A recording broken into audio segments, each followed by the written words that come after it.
지난 3월 산업 생산이 4년 만에 가장 큰 낙폭을 보였습니다. 지난 1분기 GDP가 1.3% 깜짝 성장한 건 뭔지 큰 차이에 다들 헷갈리실 텐데요. 경기 전망에 불확실성이 커지고 있는 상황을 이승은 기자가 분석해 드립니다. 지난해 11월 이후 넉 달째 이어졌던 전산업 생산 증가세가 5달 만에 하락 반전했습니다.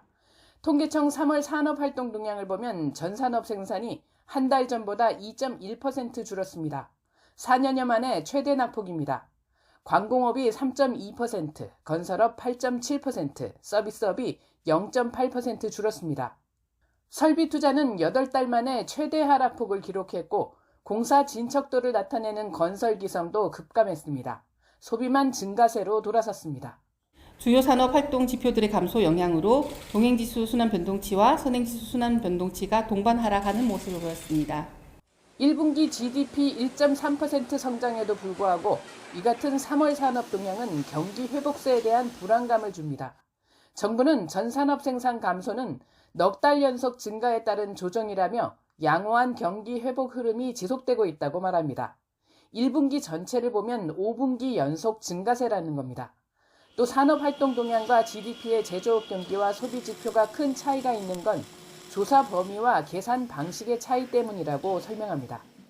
산업활동 동향에 나타난 지표 자체는 전반적인 경기 흐름을 빨리 포착하는 측면에서는 굉장히 유효하지만은 전체적인 경기 흐름은 GDP 쪽을 통해서 보시는 것이 맞지 않을까 그렇게 보고 있습니다.